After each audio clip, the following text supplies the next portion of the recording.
following is a production of DallasCowboys.com and the Dallas Cowboys Football Club. How about them Cowboys? Yeah! Go Cowboys! This is Cowboys Camping Out. Presented by Solo Stove. And broadcasting live from training camp in Oxnard, California.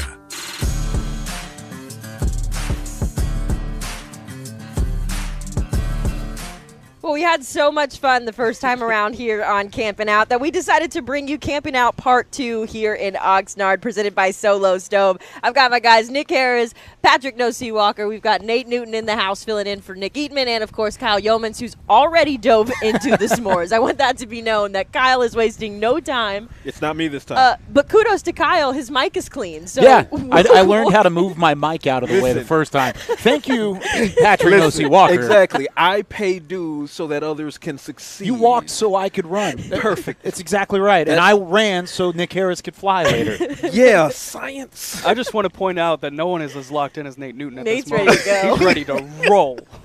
Nate, like what a are your thoughts marshmallow? on the campfire? Nate, you don't have a game in 5 minutes, I promise you. You can come on out. You're in a safe place right now.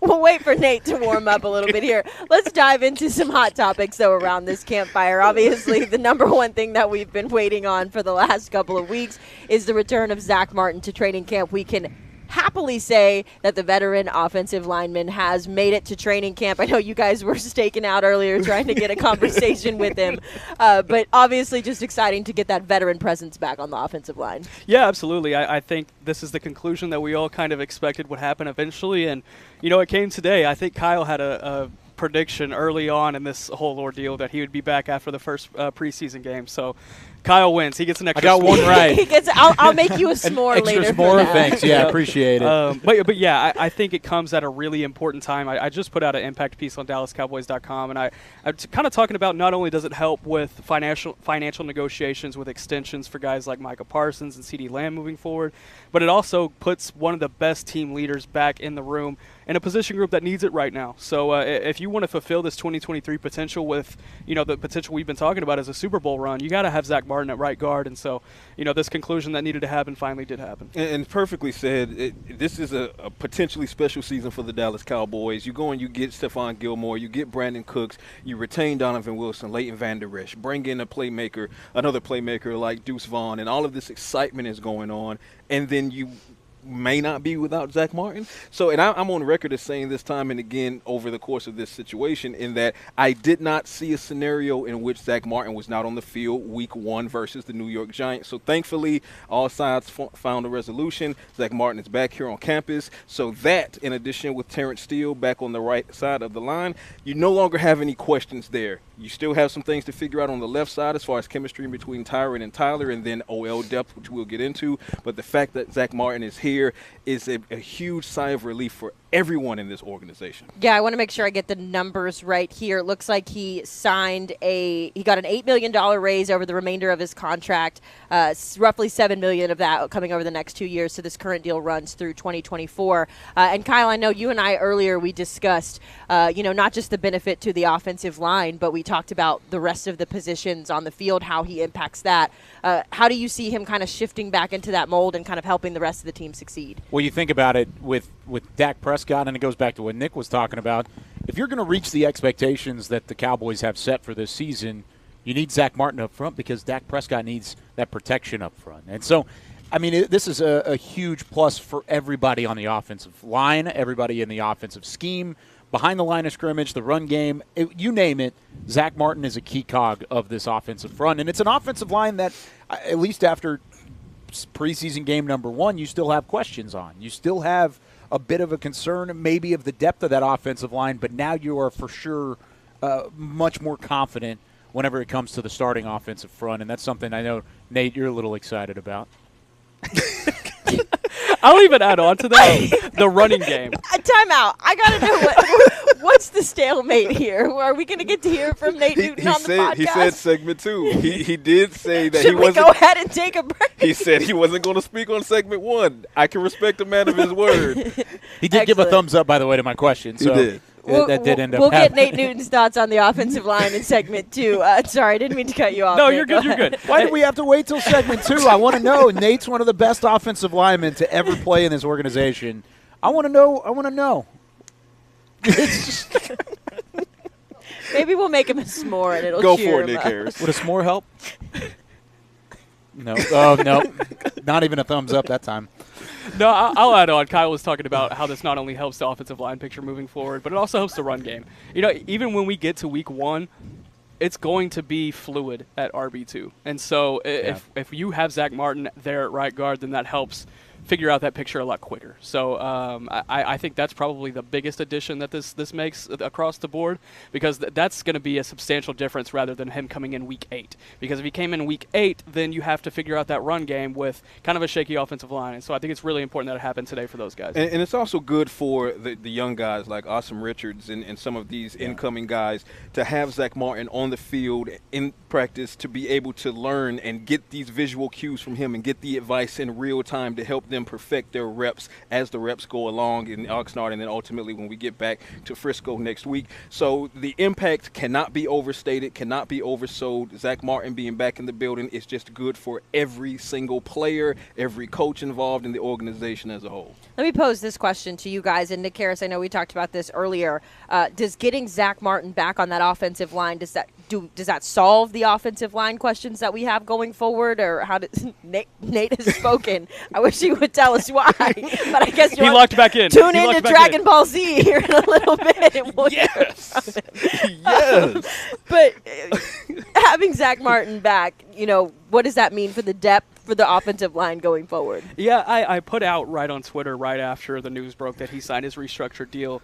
It's like, hey, I'm still whispering here. The offensive line issues are not completely solved yet. Yeah. And, a lot of people came with a response both for me and against that statement. And the main point against was, hey, a lot of teams in the NFL would kill to have this offensive line right now. Sure, this offensive line is the picture overall is probably better than about 20 teams. But Kyle mentioned it when we were talking about it earlier, and it's like, well, if you're going to be in those top 10 teams, you need to be in that top echelon if you want to make a Super Bowl run. Like, you got to be the best of the best. And so I would like to see depth added in that offensive line group, just because if they were to add depth at any other position group other than kicker, I'd be like, why'd you do that? Not offensive line. So I would rather see it at offensive line rather than anywhere else. That was my point, is the fact that if you're going to say that, if you're going to say, hey, this offensive line, at least as a whole, is better than 20 other teams in the NFL, that's great. Honestly, I might agree with you. But what is the whole point of this? What is the whole point of the expectations around this team? It's to go to an NFC championship game. It's to push to go to a Super Bowl. It's to be the best. You don't want to be 10th best. 10th best would be a failure of a season for the Dallas Cowboys, and I guarantee you everybody across the hallway would say the same exact thing. So if you're going to do that, you need to have the upper echelon of talent and the depth to be able to do that, because up front, you look at the starting 5 for the Cowboys offensive line. I do not have a problem with the starting offensive line. Tyron Smith, Tyler Biadasz, Zach Martin, Terrence Steele. I feel really good about the starting 5.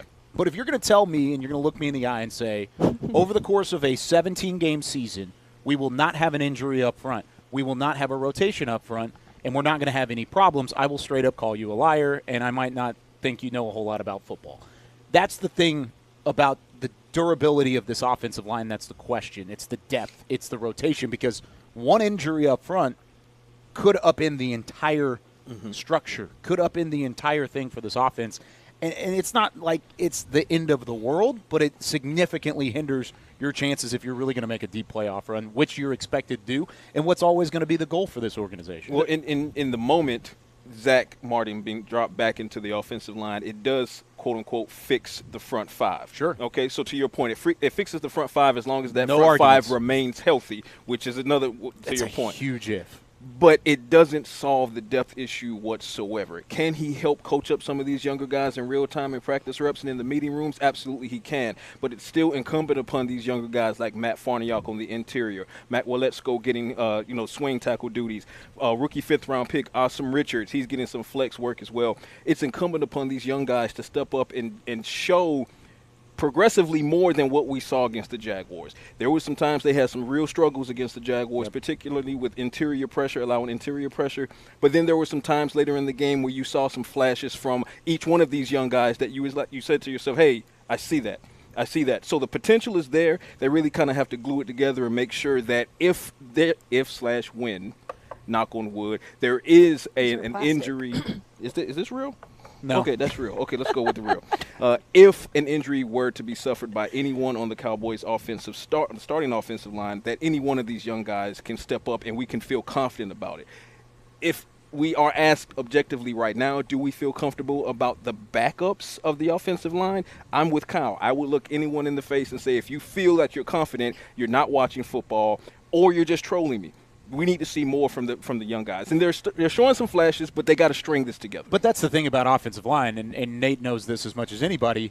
You can show flashes, you can show potential up front, but without consistency, string it doesn't together. matter. You got to string it together. I mean, you could play 100 snaps over the course of an NFL season, 100 snaps. If you give up 6 sacks in those 100 snaps, you're not playing good football. You're not a good offensive lineman. Sure. It's consistency across the board, and that's where I have struggled. I came into camp with high expectations for guys like Matt Waletzko, Matt Farniak, and I'm not saying they've completely upended those expectations or they've completely let me down in those expectations, but they're just right where I thought they would be. They're right in the middle of where I wanted them to go. Right. And in order for you to feel comfortable about the depth of that offensive line, you needed them to take a next step, and I don't know if I've seen that yet. Could be wrong, like you said. There's potential, but without consistency, potential is just a hope. It has to be. They have to string it together because Jason Peters isn't running out of that locker room to save you. At least not right now. So they're looking. The Cowboys are looking for these young guys. Is that a tease?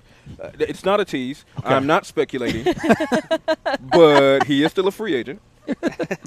And I'm going to throw it back to Hailey. We know nothing about what Jason Peters. If I had to guess what Jason Peters is doing right now, I imagine he's at the crib Eating s'mores. His feet are kicked up. He's got a solo stove. He's got his little Got a solo stove out there. Watching Camping Out. Yeah, exactly. Hey, Jason. We miss you, Jason. Nick, you kind of touched on this a little bit earlier, talking about the run game. Another big headline we had come out of today, obviously, Ezekiel Elliott has found a new home with the Patriots. He signed a 1-year deal worth up to $6 million with those incentives. So obviously the return to Dallas for Zeke, that dream has kind of left us. But it's a good opportunity for him. I think a really good position for him to be in up there with the Patriots. That being said, though, it kind of allows you to look at these running backs that we currently have on this roster and kind of say, okay, this is it. This is the group, especially Dalvin Cook is out of the picture as well. We'll see him week 2.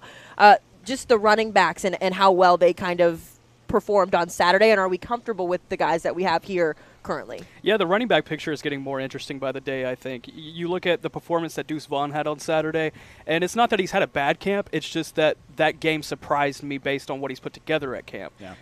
Now, Rico Dowdle, I think, other than the fumble, he had a great game as well. He had a couple of moments in pass protection where I was looking and I was like, okay, it's not perfect, but I see where he can go with this. Hunter Lipke especially had a great moment in pass protection at one point in the fourth quarter.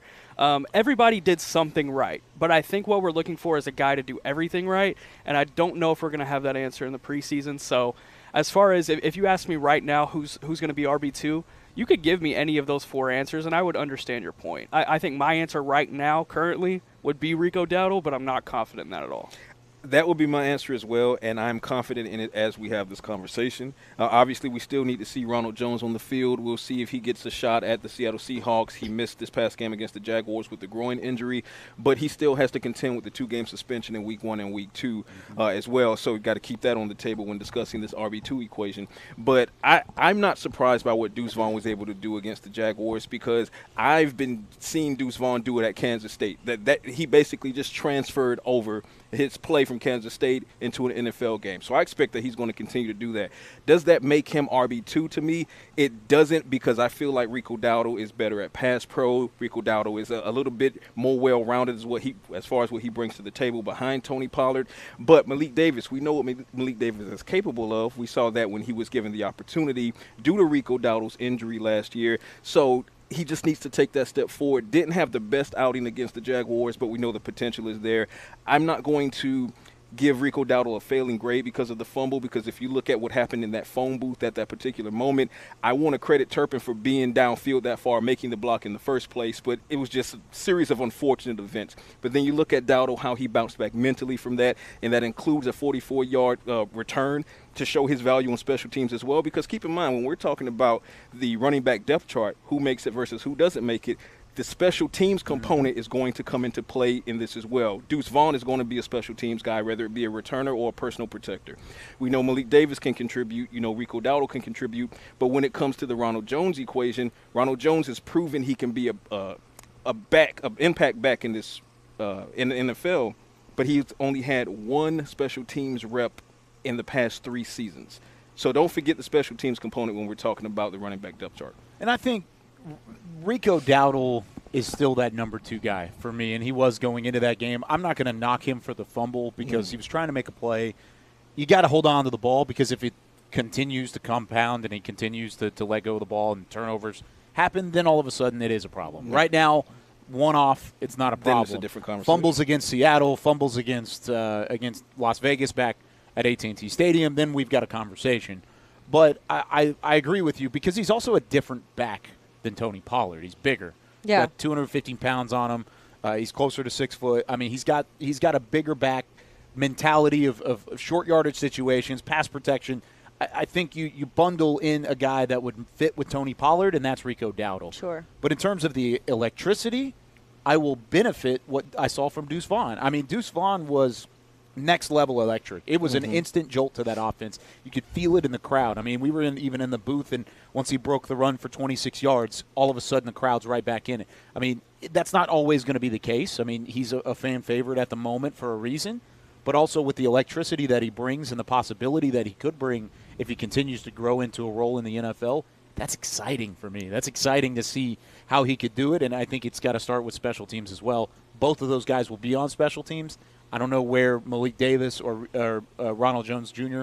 fit into the fold there, but for the most part, I know those first 2 guys are going to be involved quite a bit. Yeah, it's interesting because Kyle and I were talking, I think it was on the plane on the way back here to Oxnard, and one of the things I mentioned was I didn't realize that Rico Dowdle was such a physical runner. Oh, yes. The way, oh, yes. But to be fair, like I've never had a chance to ever really see him play in a game before. He's been banged up. He's been banged up, yeah. And it actually took Mike McCarthy the other day in the press conference. He said, "You got to remember, this is a guy who in his rookie year returned a kickoff for a touchdown." Yeah. And so it was just so interesting. That was my first experience, like my introduction to what Rico Dowdle can bring to the table. And so I think when you're looking at everything, I am interested to see what Ronald Jones brings because to me, special teams I think will be important for guys like Rico, for guys like Malik, for guys like Deuce. I don't see Ronald filling a role on special teams. Agreed. I think he brings too much of a veteran experience. Again, we've got to see him on the field a little bit more. We've got to see him working in a little bit more. I think he just fits more, and I know that Mike's not trying to recreate Zeke per se, but I think if you're looking for a role to fill the running back 2 role, I don't want my running back 2 also trying to lock in on also being on special teams. I want him focused on that second running back role. I think the running back depth chart is going to be 3 deep. I don't see an equation that can convince me that the Cowboys are going to carry 4 running backs knowing that they need to ensure offensive line depth. They're going to have very difficult cuts on that defensive line, especially if you're talking tight about end. You're right, tight end as well, right? You talk about John Stevens and what he's bringing on the defensive line. You look at Isaiah Land, how he was already able to impact the Jaguars game. They might have to run +1 on one or more of those positions, so that means you're not going to carry 4 running backs. And if you're only going to carry 3, as we have this conversation, things could change. We'll see. But I have obviously Tony Pollard number 1. Then I have Rico Dowdle, and I have Deuce Vaughn because you're not going to let Deuce Vaughn go, which then means what does it mean for Malik Davis? Maybe it's another stint on the practice squad, but he can change that with a big game against the Seattle Seahawks. But then again, Ronald Jones, what do you do with that? Again, that 2-game suspension, it looms large. It does. It looms large. No, it does. It just hovers over him. I'm curious, Nick, is yours the same 3? If you're building the Nick Harris depth chart, we're talking about Pollard, Dowdle, and Vaughn? Yes. Yeah, probably so. Okay, probably mine would be the exact same. Nate, is yours the same? He's got a thumbs All right, up. we got there a thumbs up from Big Nate. I will say this about Deuce, putting him at personal protector, that's interesting on special teams just because they're trying to translate those reps and those skills that he needs to learn for that, I guess, as a personal protector as an RB2 as well. So I found that interesting. That kind of popped in my head while we were thinking about this. I was like, I wonder if they're trying to just give him baptism by fire. He had a baptism last week against Tank. Thank you. I don't know that he needs any more fire over a year after he had that hit from Tank at practice last week. Check my SoundCloud link. Lord have mercy. Nice. I might actually check that out. Yeah. This West Coast offense, though, obviously that's been the emphasis for Mike McCarthy as he takes over the play calling. We talked about the role of the running backs and the personal protection and all of that being a big factor in this West Coast offense. But Kyle brought it up as well with the tight ends and how their role kind of shifts. What did you guys think of the tight ends? I know Jake Ferg had a really big catch there over the middle, kind of showing his size, but the tight ends in this new system. I really liked what Jake Ferguson brought in the first. He's so swaggy. And that's He's so exactly swaggy. what I said in my 5 Takes article right out of it. Is Jake Ferguson has a swagger to him. Juice, and man. it was physicality that was shown in a preseason game. It was going up and making those contested catches and showing that he could be a reliable target. And he did it with Cooper Rush, which makes me think he can do it even more with Dak Prescott. I understand the concerns about tight end that some people may have. I don't have those concerns because I think Jake Ferguson is ready for this spotlight. And I've been on, I've said it a few times, even especially after the Schoonmaker pick, and everyone's like, well, if you're going to use a second-round pick on a tight end, then that tight end's likely going to end up being your starter. Jake Ferguson has shown enough to me that at the moment he deserves to take the throne from Dalton Schultz. Now, what happens from here between he and Schoonmaker and then Hendershot and John Stevens is coming on, Sean McEwen, a veteran who can give you some blocking, we'll see how that all shakes out. But nothing changed for me prior to the Jaguars game in believing in Jake Ferguson. The only thing that changed thereafter was me doubling down on the fact that Jake Ferguson is ready to take the throne as TE1. So that's, for me, that's definitive. I do love that Schoonmaker was in the game, didn't get a ton of reps as he works back from plantar fasciitis, but I'm looking forward to see what he can do going forward. I believe he will be a major factor in deciding how many tight ends the Cowboys carry. But what's really potentially going to shake up this depth chart, I've said the name, I'll say it again, John Stevens Jr. What's the conversation there? Because we know Peyton Hendershot, he's essentially a receiver playing tight end. He can stretch the field. He's dangerous in space. He has the quickness to get out of his breaks like a receiver.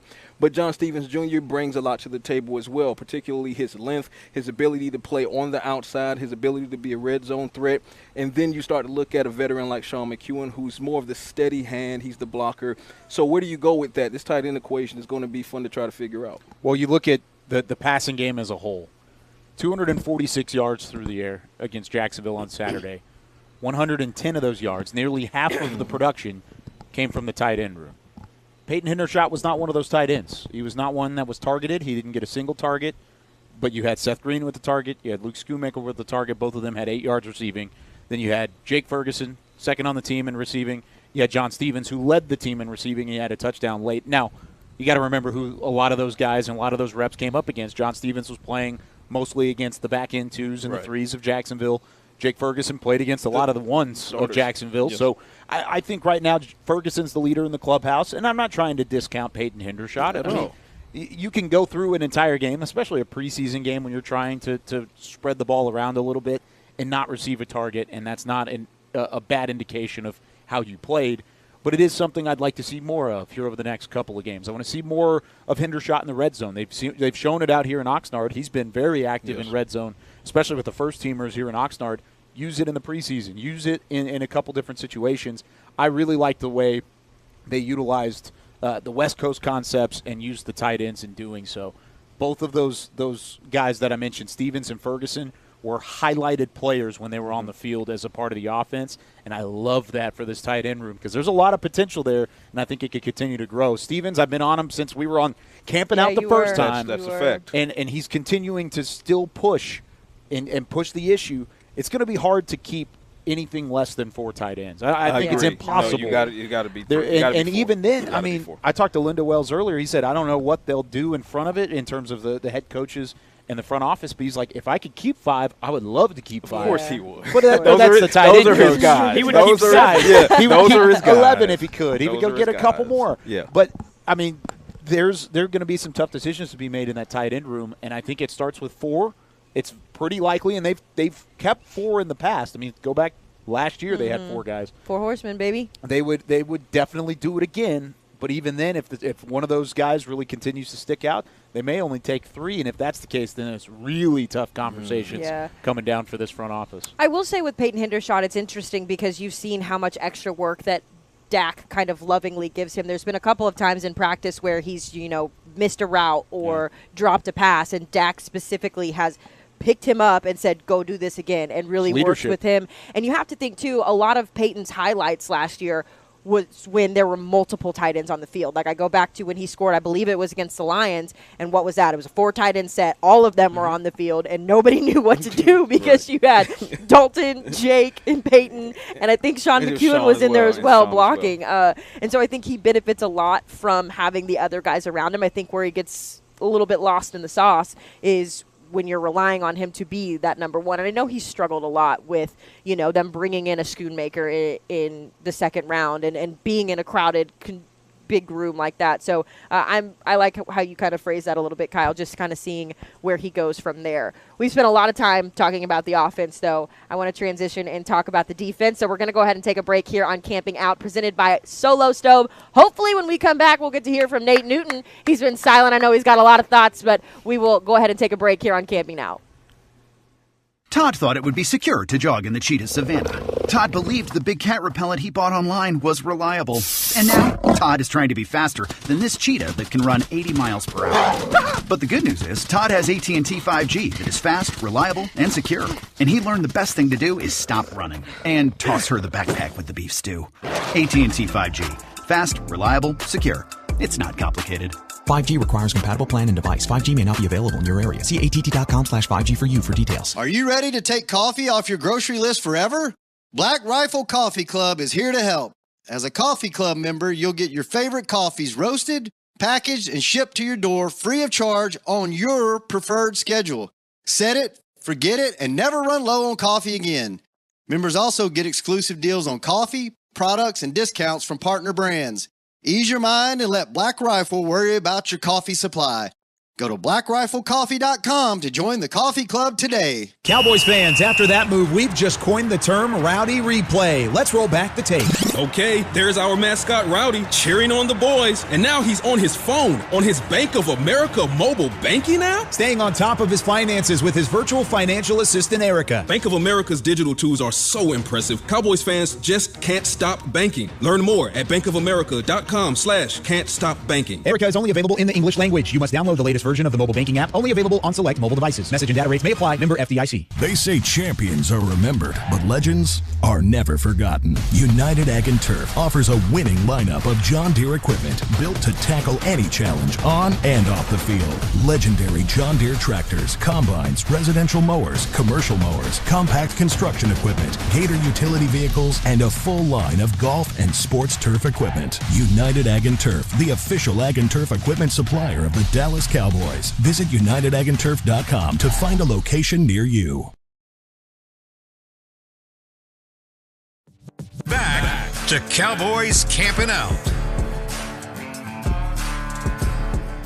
Back here on Camping Out, we decided to join Kyle here with the Solo Stove and make ourselves some s'mores. Be sure to pay attention to Patrik. I'm not. Nope, it's a trap. Marshmallow. Nick Harris, no Seawalker. Nate Newton, Kyle Youmans alongside. I'm Hailey Sutton. Nate, while I roast this marshmallow, I want to give you the floor because we've been dying to hear you chat. What were your thoughts on the Jacksonville game on Saturday? To me, it was great because what the Jacksonville game proved to me is that we signed Zach Martin. That's what Jacksonville proved to me. You guys did a super great job in that first segment. I wanted to speak up. We missed you so much. Zach is here. The tight end situation is a good one to have. It's been a long time since we haven't just focused on one tight end. It's always been Dak's boy, Dalton. Now we got Jake. We got McKeon. Even before that, it was Witten. Yes. I mean, it's always been like that. And now we have a true two tight end set with the big young kid, Schoonmaker. I'm loving this. I'm loving this situation that we're in. And like I said, for me, camp officially started Friday when my man, made sure he had this thing done. So I'm good. I am good. Kyle, can you give me a chocolate? And while you do that, let's talk a little bit about this defense because we talked about it a lot on Countdown to Kickoff. We talked about it a lot leading up to Saturday's game. There is so much depth on Excuse me, don't stab him with that, whatever you got. Okay. He'll be all right. We have so much depth on this defensive line. Diversity. I feel the love. Hey, Derek, workers' comp. Okay. I'm trying to get HR involved, and I will not stand for that. But in terms of the defense, let's start with the front seven, what we saw out of them. I know Mazi Smith got a lot of reps on Saturday, and much more than I was expecting. I don't know if that's how much playing time you guys expected to get, but how would you evaluate our first-round draft pick? Nate? He has to learn that being the strongest man in the world don't win football games. He's got to learn that leverage, quickness, and knowledge of – if he just knows what to do, if he just takes that one step right or that one step left, he changes the whole makeup of the defense, because now you not only eat up all the blocks, you take up more than one man. Now you have opportunity to close the space, the lanes that they're trying to get into. You cutting it down from a 5-yard run to a 3-yard run. Or you taking away a touchdown by just bumping that guy and knocking him off. So he has to learn. Once he learns that leverage and just knowing where to be and what gap, it's going to be a different maker, because they got 2 linebackers.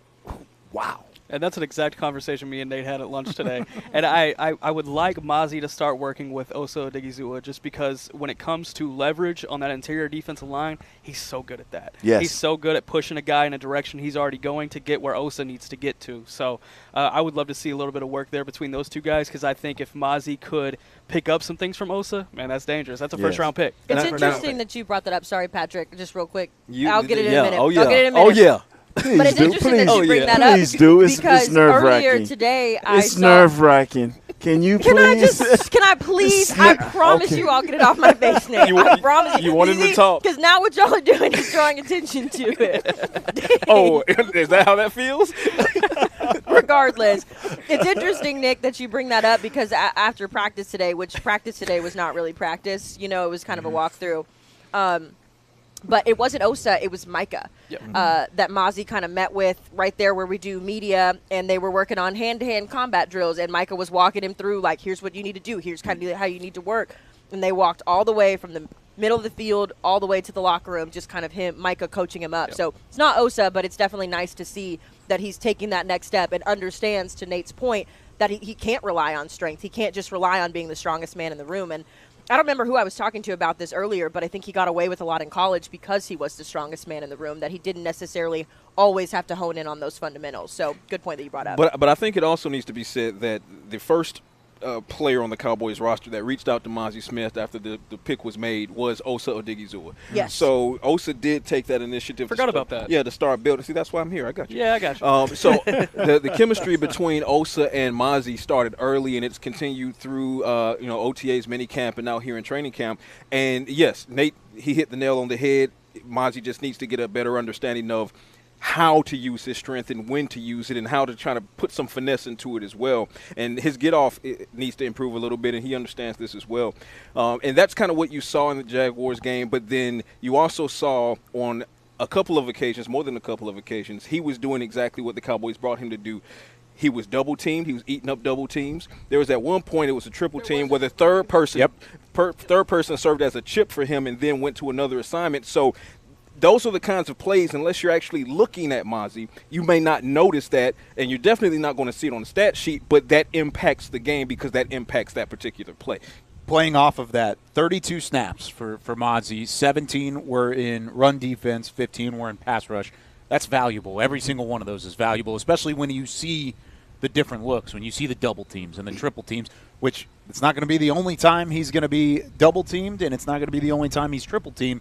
But it might be one of the first few times you get a chance to go one-on-one, mano-a-mano, and have that same kind of physicality. Because if you're double-teaming Mazi Smith, what are you doing with Micah Parsons? Getting eaten alive. What's happening if you're doubling Micah Parsons and you're doubling Mazi Smith? What's happening with DeMarcus Lawrence? You're getting your lunch. But that's kind of my point. Is there's a lot of times in this preseason, it's happening. He's the best player on the defensive front. There's a lot of times he's going to be the strongest man. There's a lot of times where he's going to be an impact player in the preseason because he's going up against twos. He's going up against threes, and he doesn't have the ones around him to play. So he's going to see a lot of those looks.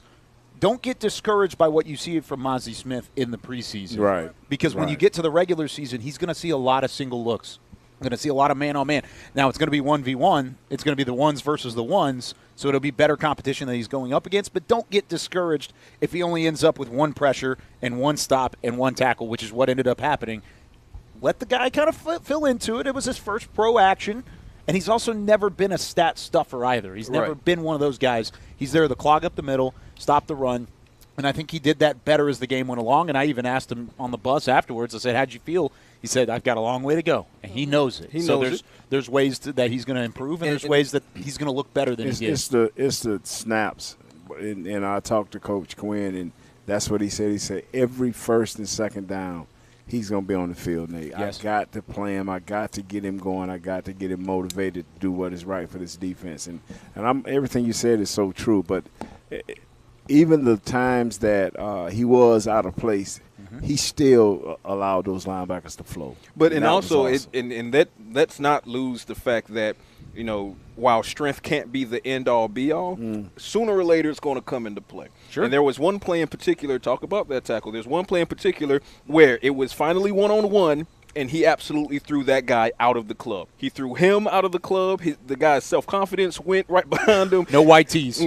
No white tees, right? Out of here. In those situations, when Mozzie Smith is lined up one-on-one, you want that strength to win, and it did against Jacksonville. But more often than not, it was double teams, which is one of the reasons the Cowboys brought him in. So now it's just a matter of, one, understanding that in and of itself brings value because it allows Micah to eat off the right, Sam Williams. It allows Dorrance Armstrong and DeMarcus Lawrence to eat. It allows your linebackers to maybe go into a blitz package every once in a while because there's one less body that's there to pick up a free blitzer. So there was a lot of value. So to Kyle's point, when you're looking at Mozzie Smith, don't be a stat watcher. Right, for the same reason you wouldn't be a stat watcher for Jonathan Hankins, but no one's going to argue Jonathan Hankins' value on the team. No. So that's my main point when it comes to. I want to make a T-shirt with that on there. Would you go in half and half? Absolutely. Don't be a stat watcher. Don't be a stat watcher. Only if you put a s'more on the back. We'll think about it. And a solo stove. A solo stove. Brought to you by Solo Stove. Just get a nice little then they got to pay for the shirt. Solo stove That's right here on the arm. That's a good point. Elsewhere on the defense, I think there was a couple of standout performances, but I want to talk about Wanye Thomas, a guy who has had, I think, a pretty good camp so far. I had a chance to talk to him before we left, and I just asked him, what's different about this training camp, because you came in, you're chirping a lot, you're causing a lot of tiffs in the huddles, you're part of that trash talk. I know the headlines won't pull that, but what's working for you? And he said, my confidence is just better. I just go out and I play a little bit more confident. I know I have the skills. I know what I can bring to this secondary. And then he goes out and gets the first pick of the season for the Cowboys right off of Trevor Lawrence on his first passing attempt. Were we impressed with Wanye on Saturday? Overall, yes. I think there's definitely some things he could clean up, but the camp that he's put together, and then obviously the first preseason game coming out and get a pick right off the bat, I don't see how much higher he can go. He's doing really well. Where does he kind of factor into the safety equation? I think that's an interesting conversation because, Marquise Bell has done some really good things in Donovan Wilson's absence of this camp as well. Malik Hooker is obviously being Malik Hooker as well. So I think it's getting kind of crowded in that room, which is crazy to say. That's crazy to say, especially 10 years ago. That would be crazy to say. Well, you're probably going to say 4 years. 4 years ago. Exactly. Are you kidding me? The secondary, you're probably going to take 10 DBs, and you can mix and match between corners and safeties, but most of the time it will be 6 and 4. It will be 6 corners, 4 safeties. If you're talking about 4 healthy safeties, Jaron Kearse, Malik Hooker, Donovan Wilson, one other spot. Wanye Thomas is making a push, no doubt about it, but I know Marquise Bell would like to be there. Tyler Coyle did not have a great game on Saturday, but he's played better than that in his past previously, so maybe he has a rebound performance. And let's not pretend that Wanye Thomas was perfect on Saturday either. There were some lapses there as well. Marquise Bell had some lapses. There were signs of this being a young and inexperienced secondary group getting extra secondary reps. So if they're going to continue to stand out, they're going to have to do what Wanye did, which is make the big play, and he did so against Trevor Lawrence and the first-team offense. So that's going to stick out, but there's still ways that he can continue to distance himself. And it's with Wanye, like you said, he made the play, picks off Trevor Lawrence, targeting Evan Ingram, second play from scrimmage. But then you look at once the game is done in its totality, Marquise Bell leads the team in tackles with 10 tackles. He was flying all over the field as well. Were they perfect? No. These are young guys, second-year guys, both of them, who have stepped up in camp, and they're showing that they have a lot of potential. But this is why it's exciting, because you have to keep in mind that Who did Wanye pick off? Trevor Lawrence, targeting Evan Ingram. He got that takeaway against the ones, okay? And you know that unless there's an injury situation at safety, you're not going to see Wanye Thomas ideally. But you know that if it happens and you need to see Wanye Thomas or you need to see Marquise Bell, based on what they've already put on film, is it perfect? No, but it's shown you enough where you could be at least confident that these guys can come in and perform, even if it's in short sections. I will say this. I think something that could give flexibility to both of those guys is I like the body type and traits that Wanye has to be translated at nickel. So if he can show that versatility a little bit, then that possibly gives a roster spot to both of those guys. I was thinking special teams, too. I mean, special teams as well, for sure. Those guys could fit in with their body type there as well. But then that creates the discussion at nickel because you have Deron Bland, Jordan Lewis, who I spoke with, and we spoke with Jordan Lewis ad nauseum over these past several weeks, and I spoke with him as recently as a couple of hours ago, and he anticipates his return is coming very soon. And the way that he's talking, it might be and should be before week 1. So now you have 2 definitive nickel guys, and you're going to see Deron Bland get some outside reps depending on sets and if Gilmore needs a rest or whatever the case may be. But I think the Cowboys, as long as injury doesn't derail them, they're set at nickel. They're also trying Kelvin Joseph at nickel. Sure. But what they've been doing with Wanye Thomas is using him in all 3 safety spots, but they've been utilizing Marquise Bell more as the Donovan Wilson role, which is one reason he led the team in tackles on Saturday with 10. So those are 2 separate roles, so it's interesting to see how it plays out. But the thing is, we're much more confident. We have much more confidence in our safety positions than our backup offensive line. These are backups we're talking about that we have no reservations in starting. Right. If they have to start, even with the mistakes that were made, these guys can start for us several games. Especially with the pass rush you have. Yes, that is the key. Those guys up front makes the difference. But we don't have that with offensive line. So just to hear you guys be so much the confidence in what y'all are saying about these guys is it's overwhelming. I'm glad that you brought the offensive line back up. We just got a message, I think, on our text line specifically for you, Nate. This is from Richard Palacios from Rio Grande City in Rio Grande Valley. He says, "Hey guys, you're doing an awesome job. One coverage, or I should say, informing us what's going on with the boys. Question for Super Bowl winner, Mr. Nate Newton. Do you see any linemen how you saw Terrence Steele? When Steele was having issues, he was the only one, you being the only one, who said be patient with Steele, who has the technique. Do you see any of the other young linemen that might be the same as Terrence Steele?" Awesome Richards. I think if given one position to play, he can prosper. And I think T.J. Bass, if he just can play in one position, maybe the right guard, just let him work. Which position do you think they fit best? I had no problems with Awesome Richards at left tackle. I think a lot of people looked at the film and thought that this kid didn't have no problem in the sack that he gave up. The quarterback held the ball because he was flush back and he couldn't step up. So I wanted to see him work, and I hope that Coach will let them work like they did more like this past game. And we need for Waletzko, is I'm pronouncing that right? Waletzko, yeah. We need for him to step up. Yep. We need for him to step up. This goes all the way back to the Zach Martin equation. Yeah. As early as padded practice tomorrow, if he participates in padded practice, the fact that Zach Martin is back, now you don't need to flex Awesome Richards as much between positions. You can say, well, Zach Martin's back. Let's see you swing tackle, right? Yes. And to your point, Awesome Richards didn't look bad as a left tackle, and I actually really liked what I and saw Nick Harris and I were on kind of playfully joking in the press box, even on that sack. What did we say? We were like, well, that probably is the only sack he'll have if you look at his days at North Carolina, and he gave up like 1 to 3 snaps and like 1,000 1 to 3 sacks allowed. Yeah, with 1 sack allowed and like I think it was like 1,030 snaps. So I said, okay, well, he got it out the way early with the Cowboys, right? So to Nate's point, if you with Zach Martin back, a lot of this hyper flex between positions, I think will calm down quite a bit, and a lot of these young guys can start locking into some of these left guard positions for a Brock Hoffman or something like that. Alec Lindstrom focus on center, Awesome Richards focus on swing tackle potential. Yeah, and Awesome Richards, he comes with a wealth of experience and reps at North Carolina. He had over 1,000 snaps each of his last 3 seasons. In his sophomore year, he gave up 7 sacks. In his junior year, he gave up 5. His senior year, he gave up 3. So that was like the one that he's going to have in his rookie year in the NFL. He had 1,050 offensive snaps in 2022 alone, and he gave up 1 sack. One. I think it was 1 sack is what I have here. That's what I'm saying. Unless I'm wrong. He got his Cowboys Either way, one out the way three, it's incredible. It is. 1,050 snaps, It's ridiculous. I'm okay with it. It is ridiculous is what it is. So we've got a few more minutes here. Kyle resparked our solo stove. We love that. Last couple of minutes here. As we go through this final week here in Oxnard, we head into that second preseason game against the Seahawks on Saturday.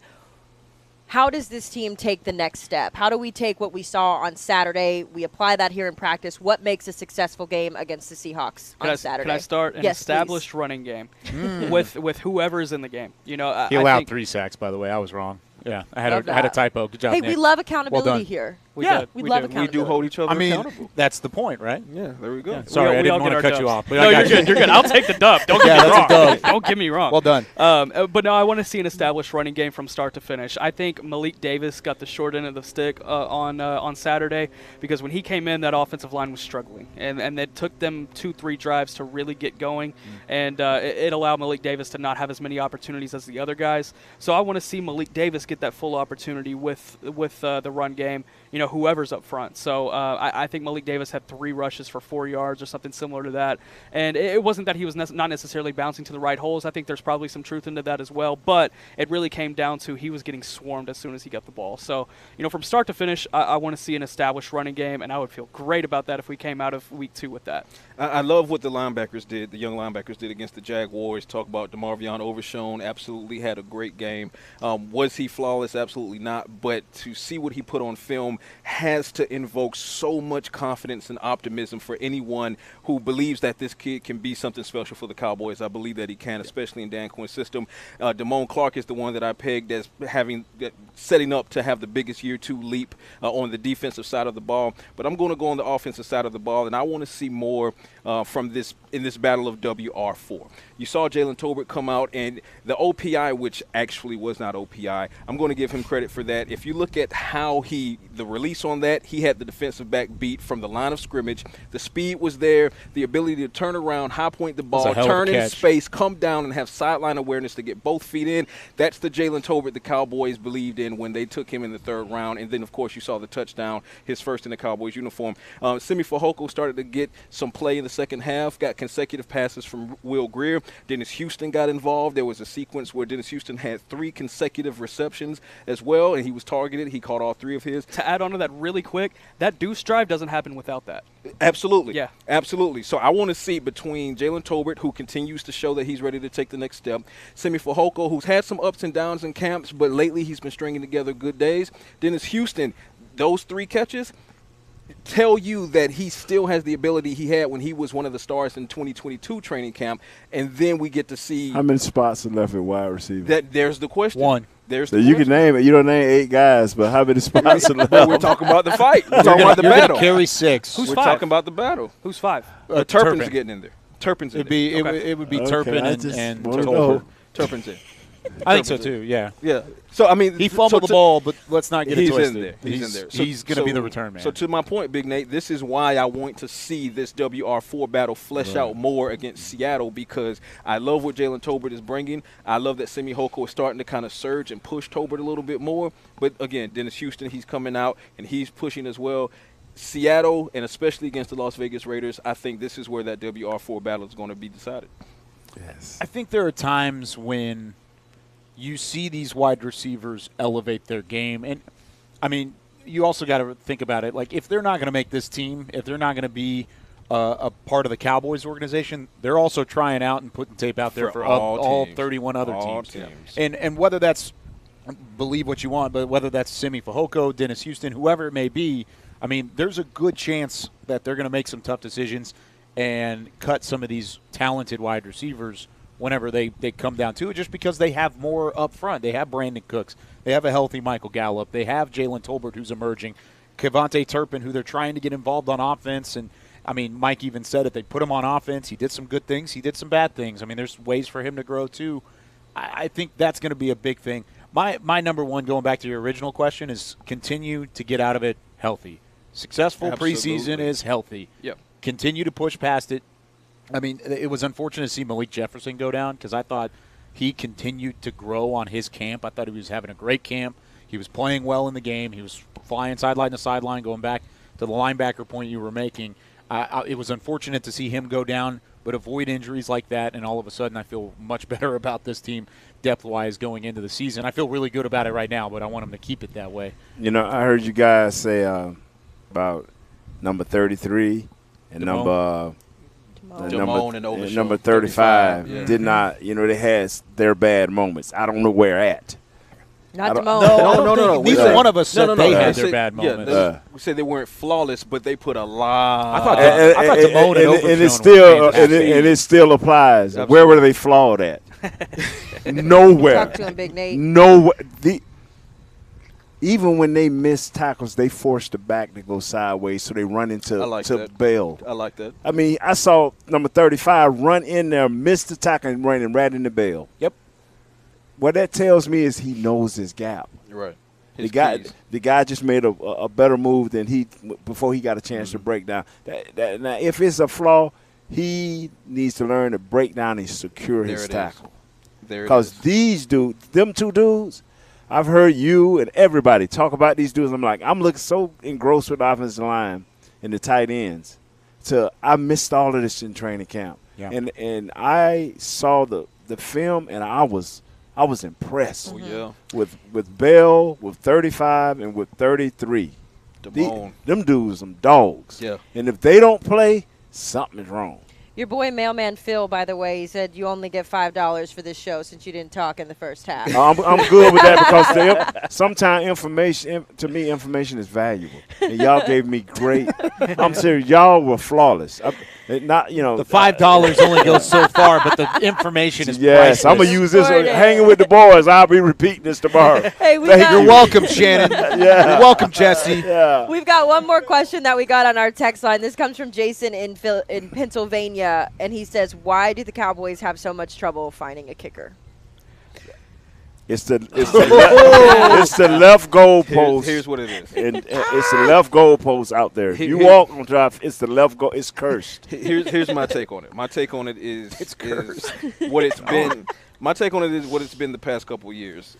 In that the Cowboys discovering Dan Bailey in the fashion that they did, an undrafted free agent who came in and turned out to be, during his prime, the most lethal weapon for the Cowboys as far as scoring points.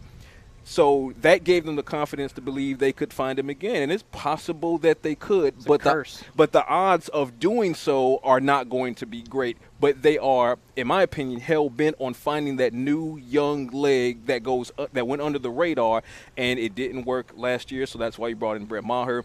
Didn't work with Tristan Vizcaino and having another go at him. So they're hoping Brandon Aubrey can be that guy. But I am completely confident that as this preseason rolls along, if for whatever reason the wheels start to kind of come off from Brandon Aubrey, or he remains inconsistent, that he becomes a discussion for the practice squad, and they would go out and get a Mason Crosby, Robbie Gould. Now, here's why I believe that. It's for the same reason we're talking about Zach Martin being in this training camp now, as opposed to the Cowboys letting that drag out. This season has the potential to be something special. You're not going to let it get derailed because you didn't address the situation with Zach Martin and try to figure out the offensive line. I don't believe they're going to let it derail because you are hell-bent on trying to prove that Brandon Aubrey or whatever young kicker can be your next Dan Bailey if he's showing you evidence to the contrary.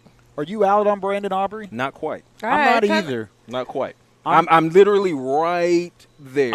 I don't think he's had a chance. I mean, he had Saturday. He missed the extra point, and I get that. That was it sucked. We haven't even had a chance at that point. We haven't even had a chance to see him kick. He hasn't even had a full week. Which is why I'm right here. For those of us that are here. That man can kick. Did you watch him warm up? First of all, did you watch him warm up? It's different when the lights come on. But yes. I liked the kickoffs. Kickoffs, he has back of the dynamite in his right foot. The kickoffs are that just is booming. A valuable thing. Yeah, John Fossil values that significantly. He's got to find a way to make the easy kicks. I mean, you make it from inside 45 yards. If you're automatic within 45 yards, I think Brandon Aubrey's on this team. Absolutely. He hasn't shown that he's automatic, though, and that's where there's a question mark. Am I completely out on the guy? No, I actually see the potential that they see in him as well. But I'm not in either. That's quite literally where I am right now. I don't think I'm in either. But in practice, we've seen him particularly. You got 2 more preseason games. You got a couple more practices and the cursed goalposts. Yes. Let's see if he can keep it going. After the release of Tristan Vizcaino, Brandon Aubrey immediately started having better practices. Likely because he's getting better reps. He's getting more reps, I should say. Now, he also in? I'm in on Brandon. You're in completely. I'm in on Brandon. Right now. I think so. Already. I like it. I am. And I think here's why. We put so much pressure on these kickers to do well based solely on this question, right? Why do the Cowboys have so much issues with kickers? The reality is sometimes you miss, and I'm not saying that's okay, but what I'm saying is he hasn't even had a chance to prove himself. Like he missed one PAT that's what we're on saying. Saturday. We're saying give him the USFL, chance to prove himself. He was nearly flawless. And I know the competition isn't there, but I get a little fired up, especially with that kicking spot, because again, like we don't give these guys an opportunity to prove themselves. Like we sit here and we roast them and we watch them under this microscope, and I know a level of that is part of our job, but it's also part of our job to give this guy a little bit of grace. He hasn't even had a week to be the full kicker yet, and hasn't even had an opportunity really to understand what that means to be a kicker. He even came into this situation knowing how volatile that kicking spot is here on this roster. So I'm in because he needs people to be in. Is it the soccer connection? It's not even the soccer connection. He needs people in his corner. It's the same thing with people like Mozzie Smith, like DeMarvion Overshone. The reason why those kids are able to be successful is because they have people that believe in him. And if you're setting him up to be in a position where everybody is already out on him or not giving him a fair shot at being the kicker, then he's never going to be successful. Well, that's fair, but see what Kyle and I are saying we are giving him a free shot. We're objectively assessing what he's doing, and we're saying we're not out now because we've not seen enough to be out. We're in the evaluation process. We're still evaluating, but we've not seen enough to be in just yet. I'm in on Brandon Aubrey. Brandon, I believe in you. That's good. I believe in you. I'm okay with that. That's totally fine. I mean, that's where it needs to be. I also don't think good kickers. Apparently not. I don't think good kickers. I love this. It's a passionate discussion. Grow on trees. I mean, it's like offensive linemen. Good kickers don't grow on trees. They're not everywhere. You can't just go and grab one from your local. Yeah, you can't find Dan Bailey at Walmart. School. No, like you can't find him. Like it's hard to do. I'll say this about Brandon Aubrey. I'm rooting for the guy hard. Probably harder than anyone else on this team because I think he has a really cool story. I really like a guy that bets on himself. He quit soccer and said, you know what, I'm going to be a damn place kicker. And he's done everything to get to this stage, and I'm rooting hard for him. I find it tough to predict that he's going to be a better option than Mason Crosby or Robbie Gould at the end of the day. How did either of them do last year? Genuine question. Give me a second. Wasn't fantastic. Okay. I'll say Just that. Was checking. not they're on the street for a reason. Just checking. Not elite. Well, Mason Crosby, 50 plus is where he struggled. 49 from 5 to 49. I just remember watching Mason Crosby go into overtime, and none of them in that one game with the Packers where he played, they couldn't make anything. He had a Brett Maher moment. He did in that game. He had a Brett Maher moment, but he bounced back from that. But to Nick's point, I agree in that I want Brandon Aubrey to succeed because for me, he has on a Cowboys uniform. Therefore, I don't want anybody who steps on that practice field to feel like they can't make it because the better they do, the better the team does. So I want them to finally, them being the Cowboys, I would love for them to finally have found the new Dan Bailey. I would love nothing more for that to happen. That being said, you have to show me for me to believe it, but in building the evidence to show me and making me believe it, I'm not out on him is what I'm saying. So I've seen enough to be nervous, but I've seen enough. The one missed PAT. No, I'm not basing it that long. I'm talking about camp. Okay. I'm talking about camp. I'm talking about the totality of his work that we've seen that the public has not seen. And I'll say this, that Saturday practice, I believe it was a couple of weeks ago where he both went of them were bad. When he went 1 for 3. Him specifically went 1 for 3 in that situation where it was meant to increase pressure. It was meant to, the crowd to be on top of it. That spoke more to me than that one missed PAT. And the one missed PAT, I'm with you on that. Like, I don't think we can judge the entire basis off of that. I want to see consistency. Well, that's all I want to see. You know what, fellas? I'm to be honest with you, we sitting here because I'm part of this group having a great debate. But I know one man ain't going for it because he done had enough. That's Mr. Jones. Mm-hmm. And there you go. He ain't going for it. So Miss PATs my man better do his job. Yeah. That's all I can say. He better do his job. He ain't going for it. Speaking of Jones, really quick, I think the answer. Really quick, then we got to wrap. Yeah, I think the answer to this question is a long lost kicker from Orlando Jones High School way back in the day, Mr. Nate Newton. Ooh, I wasn't no good either. That's why. What's your longest field goal? My longest field goal attempt was an extra point, and they went haywire. That was it. It was just one, though. We're not going to give you that one. Just one. Robbie Jones was back there, too. Robbie Gould, by the way, 27 of 32 field goals last year. He had 2 attempted from 50-plus, and he made both of them. PATs, he was 50 of 51. So that's Robbie Gould. Mason Crosby, on the other hand, was 37 of 39 in terms of PATs. So he missed 2 PATs. Right. And he was 25 of 29 in terms of field goals allowed, and everything 50 plus. We gotta go. He was 1 of 4 from 50 and plus. The majority Let me finish. Plus. That's all it was. So we gotta go.